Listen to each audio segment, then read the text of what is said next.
Capítulo 16. Notas sobre la resurrección de los muertos. Una noche, mientras estaba en un centro comercial a unos 20 kilómetros de casa, un joven recibió una puñalada, un suceso nada habitual en la zona. Vi al hombre entrar corriendo desde el aparcamiento, tropezar por el establecimiento mientras se tapaba la garganta cercenada y después desplomarse en el supermercado que estaba abarrotado de compradores. El hombre, aterrorizado, rodó sobre sí, poniendo la cara en el suelo y se desangró hasta morir. No hubo gran cosa que yo ni otra persona pudiéramos hacer por aquel pobre hombre herido de muerte. Ayudé a calmar a la multitud, haciendo que la gente circulara para que los servicios de emergencia que llegaron rápidamente pudieran hacer su trabajo. De vez en cuando miraba al hombre apuñalado y me sorprendía comprobar la cantidad de sangre que puede contener un cuerpo humano. Mientras el hombre estaba en el suelo muriéndose, el charco de sangre que salía de su garganta rodeó completamente su cuerpo, dibujando un óvalo cada vez mayor a su alrededor. La gente pasaba a su lado en silencio, como si estuvieran viendo un féretro abierto en una ceremonia funeraria, enmudecidos por el pensamiento de que la muerte nos rodeaba a todos. Mientras participaba en aquella horrible escena, no tenía la sensación de estar realmente allí. Mientras miraba su cuerpo, dije mentalmente al hombre: eso no eres tú, no puedes ser tú, eso no somos nosotros somos Cristo. El cuerpo, la sangre, el pensamiento de la muerte, nada de ello parecía más real que una película. No es que fuera incapaz de sentirme conmocionado. Cualquier mal día podía seguir teniendo mis reacciones, pero esta colección concreta de imágenes me hizo ver claramente la irrealidad del cuerpo y qué tan falsa era la idea de que cualquiera de nosotros pudiese estar contenido en una vasija tan frágil y temporal. La vida de este joven no había completado más de un tercio del recorrido habitual de nuestro viaje en este mundo. Todas sus esperanzas, sueños, miedos y alegrías estaban siendo devueltos a la mente ilusoria de la que procedían. ¿Era esto algo a lo que realmente pudiéramos llamar vida? Más adelante pregunté al Espíritu Santo si pensar de este modo era algún tipo de negación. La respuesta que me vino fue: sí, absolutamente, es una negación del ego. El proceso de pensamiento que se iba desarrollando mientras contemplaba aquellas escenas no me impedía hacer todo lo posible por ayudar o, como dirían mis maestros, por hacer las cosas que habría hecho de todos modos, solo que mientras las hacía, mi mente estaba siendo apartada del error en lugar de caer en él.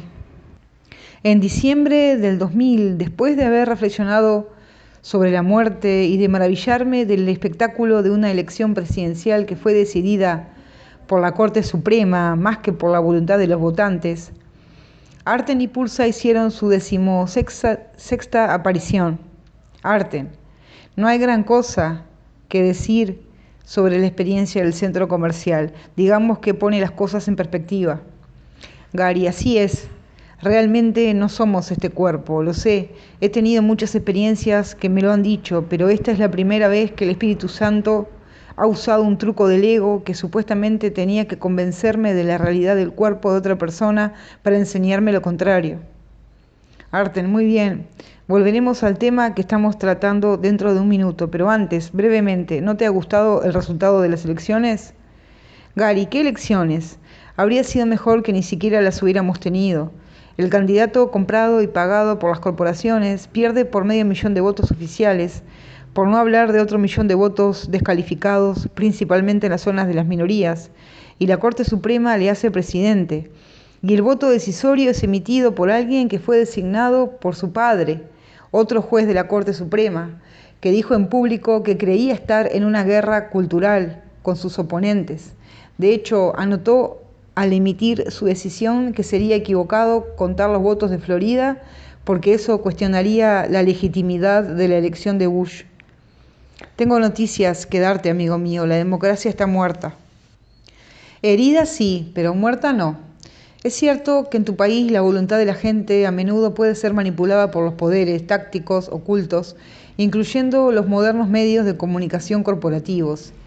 Y en aquellos casos en los que no es posible ser manipulada, se le puede dar la vuelta.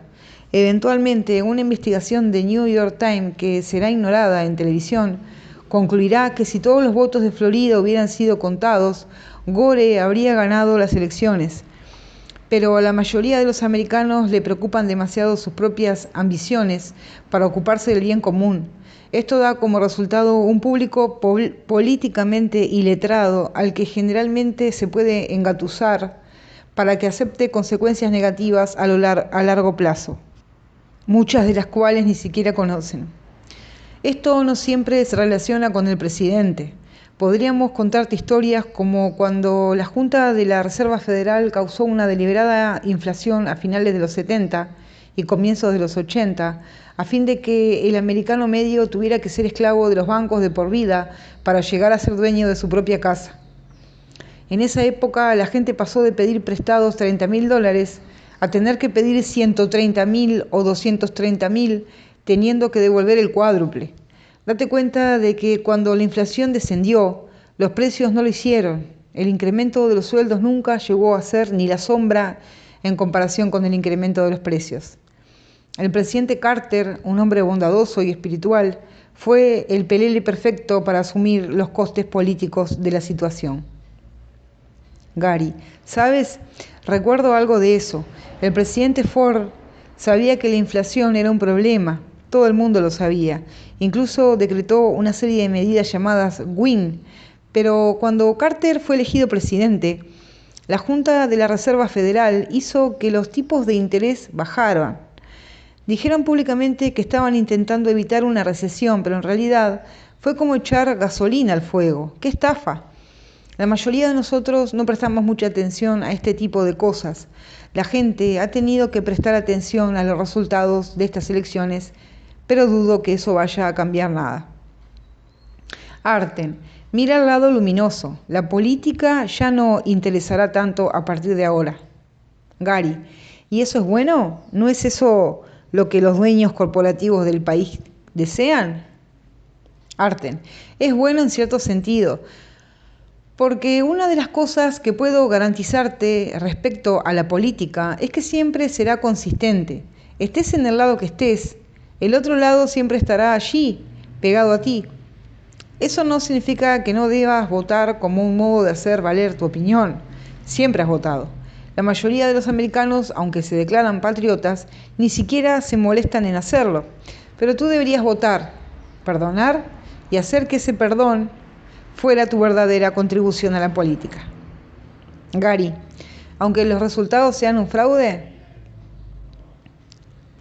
Arten, todo es cuestión de percepción, hermano. Los republicanos dirían que Kennedy robó Illinois en 1960.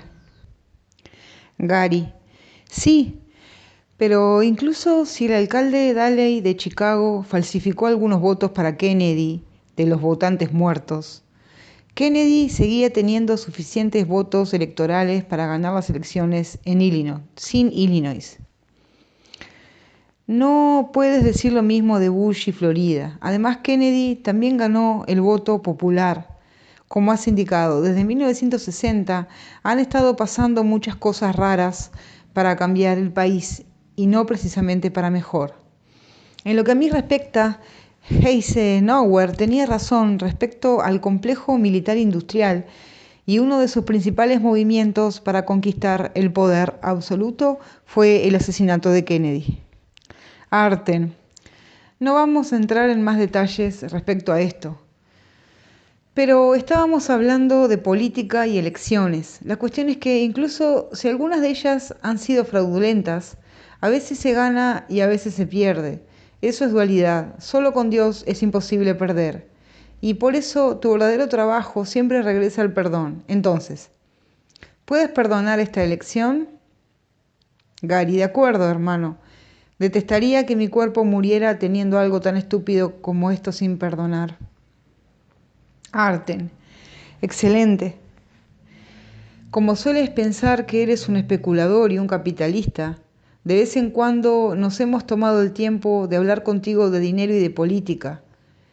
Pero en realidad tú no eres esas cosas y no es necesario que seas preciso respecto a los detalles de tus agravios a nivel de la forma. Lo que estás viendo en realidad no está allí, tú lo has fabricado. Teniendo en cuenta lo que ya sabes, no tienes ninguna razón lógica para proyectar tu culpa inconsciente sobre los ricos, especialmente porque no te importaría ser uno de ellos. Esto significa que tienes una oportunidad perfecta para perdonarte a ti mismo, perdonando a los demás. Lo cierto es que todas estas cosas son lecciones de perdón y que todas las lecciones de perdón, incluyendo la muerte, son iguales. Hasta esta noche a veces has retrasado la aplicación del perdón cuando las circunstancias de tu vida eran particularmente difíciles. Cuando perdonas, como siempre terminas haciendo y como hiciste incluso en algunos momentos en medio de la debacle electoral, te sentiste bien. Seguidamente tienes la tendencia a deslizarte y a permitirte concesiones en tu forma de ver las cosas. Eso te lleva a una ausencia temporal de paz. A la desdicha le encanta tener compañía, pero eso no significa que tengas que aceptar su invitación. Ya es hora de que lleves la verdad hasta el final. No hagas más concesiones. Eso nos devuelve al tema de nuestra conversación de esta noche. Ahora sabes sin sombra de duda que no eres un cuerpo y que en realidad no puedes morir, ¿verdad? Gary, cierto. También creo en lo que tanto la Biblia como el curso dicen, el último enemigo destruido será la muerte. Arten, sí. Ahora bien, si no puedes morir, tampoco puede hacerlo nadie más. Si ellos no pueden morir, tú tampoco. Estas dos ideas son una. Pursa. La muerte es un símbolo de tu separación ilusoria de Dios. ¿Qué ocurre cuando alguien que amas parece morir? De repente estás separado, pareces perderle, del mismo modo que pareces perder a Dios. Pero eso no es cierto. En realidad no puedes perderlos como tampoco puedes perder a Dios. Sois inseparables. Lloras cuando un cuerpo que amas parece morir, pero como el curso te enseña, en realidad lo que echas de menos es tu experiencia de Dios y del cielo. ¿Y quién podría llorar por su inocencia? Gary, yo lloré por mis padres, pero lloremos por quien lloremos. Lo que en realidad echamos de menos es nuestro verdadero hogar y nuestro verdadero estado en Dios. Simplemente no hacemos esa conexión porque es inconsciente. Pulsa. Eso es correcto. Has tenido muchos padres diferentes en tus numerosas vidas y muchas esposas e hijos. Muchos de ellos han muerto aparentemente mientras tú seguías en cuerpo físico. Así es como funciona el mundo del sueño, pero solo es un mundo de sueño y en realidad estás con Dios. El sistema de pensamiento del Espíritu Santo te está haciendo despertar y una vez aprendido, de ti depende hacer tu trabajo y acordarte de Él y de su sistema de pensamiento en este nivel. Gary, por eso, cuando recuerdo que no debería albergar ningún resentimiento, dejo de hacerlo. En realidad, no hay ninguna injusticia si yo le he inventado todo, y lo he inventado por alguna razón. Cuando recuerdo eso me siento en paz, pero después me olvido y vuelvo a quedar atrapado en la basura del ego. Pulsa, sí. Y ahí has identificado uno de los mayores problemas de todos los estudiantes serios del curso. Gary, una vez que conoces y comprendes la verdad, puede seguir siendo muy difícil recordarla cuando te ocurren cosas negativas, especialmente si tiene que ver con algo que consideras importante. Pulsa, exactamente. Mantenerse vigilante puede ser difícil, pero es obligatorio. De vez en cuando tienes que volver a comprometerte a estar aún más alerta. Cuando no consigues recordar la verdad que te propone el Espíritu Santo, retrasas tu propia felicidad, como el curso pregunta. ¿Qué es el milagro sino este recordar? ¿Y hay alguien en quien no se encuentre esta memoria? Gary, sé por experiencia que puedo hacer este curso cuando lo recuerdo. Pulsa, sí, puedes. Puedes hacerlo independientemente del problema que afrontes, incluyendo la muerte de tus seres queridos y la muerte de tu propio cuerpo, que como ya te hemos dicho, ocurrirá en un punto del guión que tú mismo has determinado. ¿Por qué preocuparte? No es más que otra oportunidad de perdonar. Pase lo que pase, lo más inteligente que puedes hacer es aprovecharlo para perdonar y mejor antes que después. Arten. Temes la muerte inconscientemente y te sientes atraído por ella inconscientemente. Una vez dijiste que era como la atracción de la polilla hacia la llama. La atracción hacia la muerte es lo que el curso denomina el tercero de los 4 grandes obstáculos para la paz. Y tu miedo a la muerte está solamente subordinado al erróneo temor de Dios. Podrías decir que el temor a la muerte es un símbolo del miedo a Dios. Y sin culpa en tu mente inconsciente, será imposible que sientas miedo hacia ninguno de ellos. Jesús no tenía miedo a la muerte y ciertamente no temía a Dios. Ya no es necesario que temas a tu Padre. Deberías observar la muerte ilusoria de tu cuerpo físico como el día de tu graduación. Significa que has conseguido todo lo que tenías que conseguir de esta aula temporal en particular. Las lecciones han sido aprendidas. Debería ser una celebración. Te aseguro que será muy divertido. En la mayoría de los casos, si la gente supiera lo que es estar libre del cuerpo, no llorarían a los muertos, más bien se sentirían celosos. El problema es que la diversión no es duradera. Como hemos enfatizado, la culpa te atrapa y hace que vuelvas a envolverte en la manta de seguridad de un cuerpo. Esta es simplemente la continuación del sueño de nacimiento y muerte. Gary, por eso quiero asegurarme de aprovechar mis oportunidades de perdonar ahora.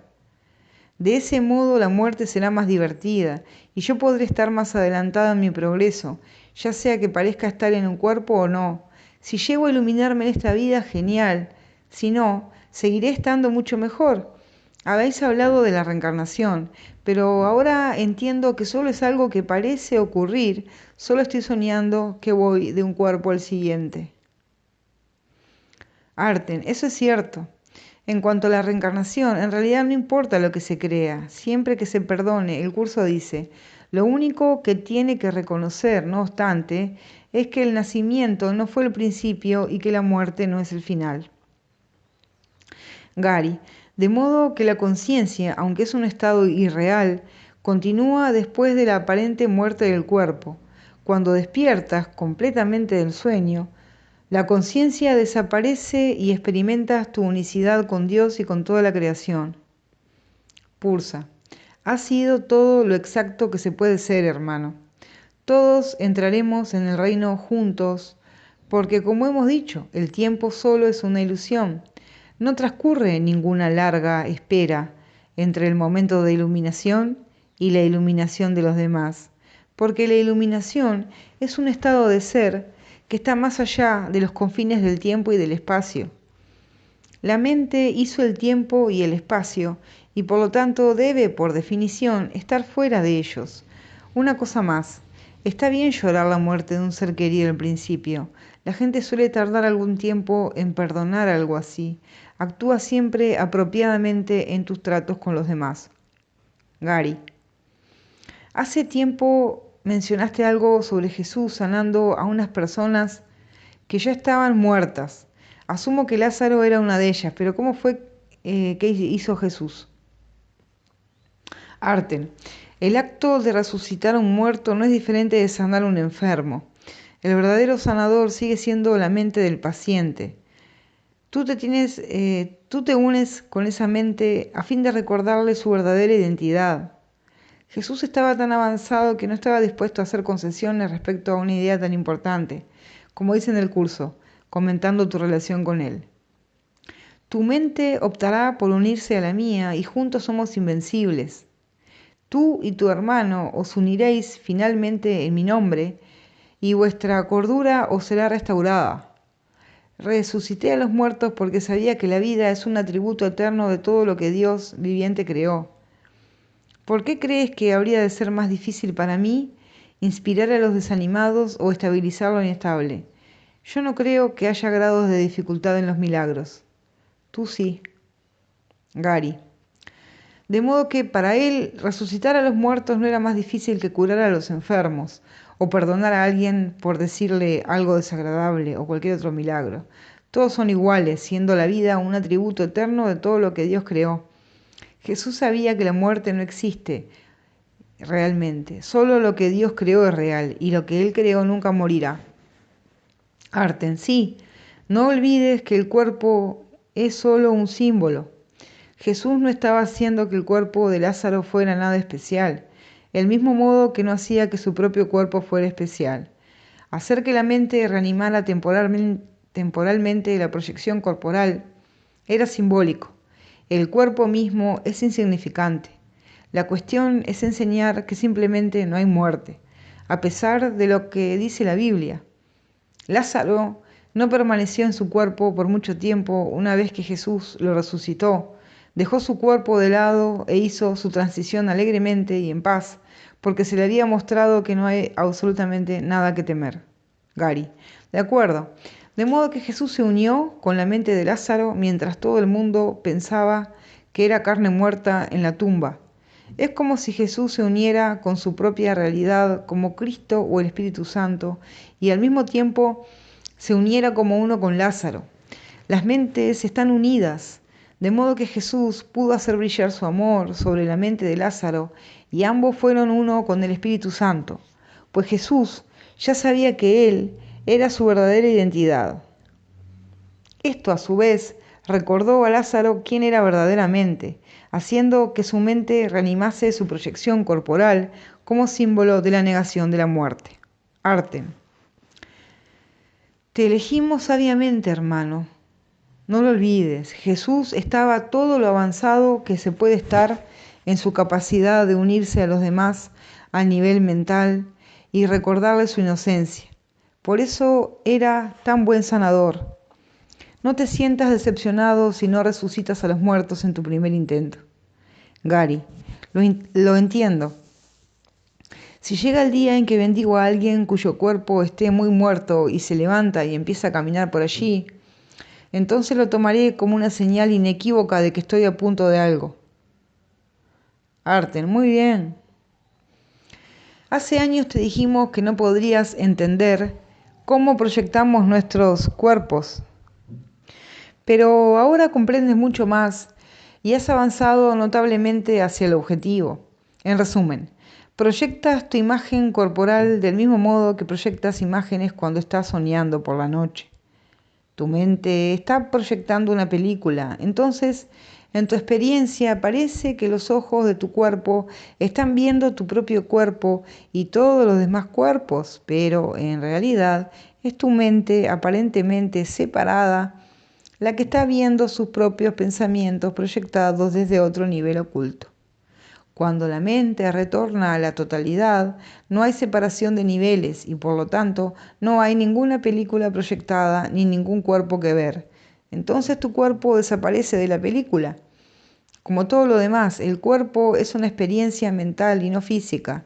Nunca ha existido, pero para el amor de un ser iluminado es posible tomar forma en el sueño, como hizo Jesús después de la crucifixión. Este amor es el amor del Espíritu Santo.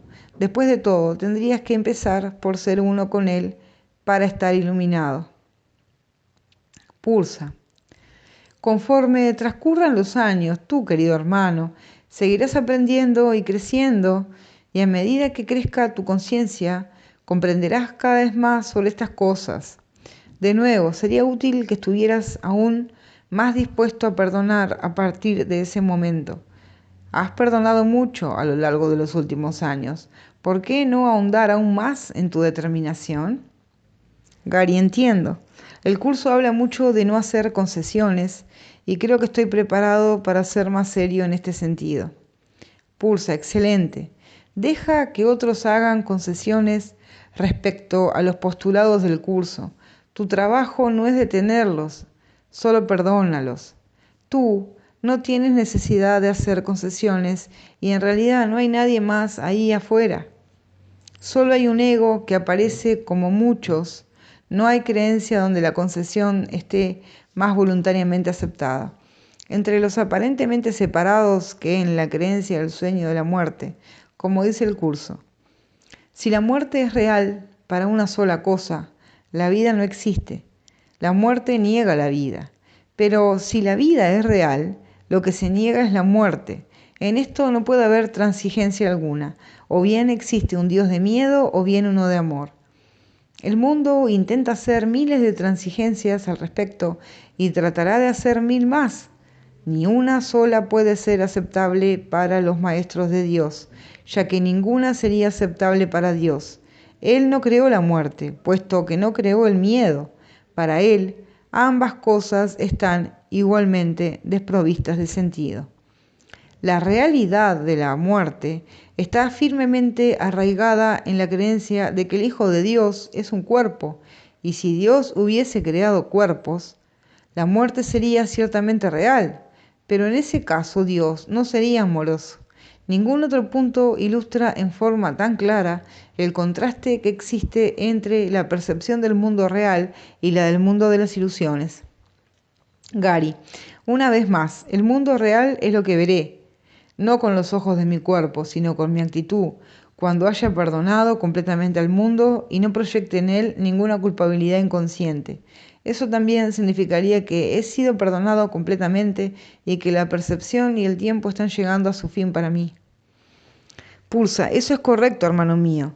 Es agradable ver que cumples con tus tareas de leer el curso, así como con la tarea de perdonar. Gary, gracias. Hablando de la creencia de que el Hijo de Dios es un cuerpo, este año los científicos han descifrado el mapa del genoma humano, que es el esquema completo del código genético humano, el libro de la vida. Dicen que determina quiénes somos. Pulsa, sí.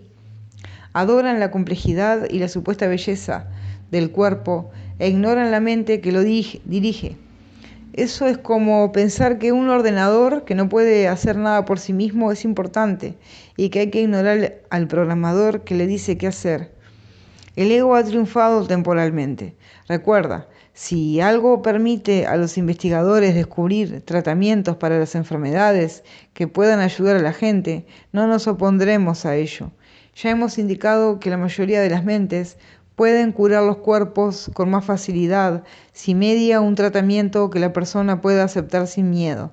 Pero tienes que recordar otra cosa. Hay personas que cumplen con todas las condiciones físicas para sufrir enfermedades cardíacas y el mal de Alzheimer, que tienen las arterias obstruidas o que tienen un historial familiar nefasto, y sin embargo no muestran ningún síntoma de esas enfermedades. Siempre es la mente la que decide si ponerse enfermo o no y si curarse o no. Gary, bien, recuerdo algo que he querido preguntarlo durante años y siempre me olvidaba. ¿Es la sábana santa de Turín realmente el lienzo funerario de Jesús? ¿Dejó en él intencionadamente su imagen como símbolo de su resurrección? Arten. No queremos echar un jarro de agua fría sobre algo con lo que la gente está encantada. Pero la sábana es una falsificación brillante hasta tal punto que casi es la obra de un genio. Se le han practicado varias pruebas científicas que han ofrecido conclusiones contradictorias, y algunas de ellas parecen indicar que la sábana es auténtica. Existen otras explicaciones para estos resultados. Tienes que darte cuenta de que la sábana fue hecha en una época en la que era muy importante para las iglesias tener reliquias de figuras famosas. Entonces se consideraba que tenía mucho poder. Déjame que te pregunte esto. ¿Crees realmente que Jesús dejaría algo detrás para glorificar la realidad de su imagen corporal? No, en la resurrección el cuerpo simplemente desaparece. A propósito, la imagen de la sábana no refleja la verdadera apariencia de Jesús, como tampoco la reflejan los cuadros que se han hecho de él. Las pruebas físicas son innecesarias. Gary, lo único que necesitas es fe. El cuerpo de Jesús no era nada para él. Ahora, no trates de hacer que una imagen suya sea importante. El cuerpo, el universo y todo lo que contiene solo son imágenes en tu mente, partes de un juego de realidad virtual. A veces es posible que sea una falsificación convincente de la vida, pero como la sábana, es falso. No busques allí tu salvación, busca siempre donde la respuesta realmente se encuentra, en la mente, donde habita el Espíritu Santo, y la encontrarás. Recuerda, decimos que Dios es y después dejamos de hablar porque no hay nada más. Pulsa. Para terminar nuestra conversación sobre el tema de la muerte, recuerda lo que dice el curso sobre tu aparente vida y muerte en este mundo.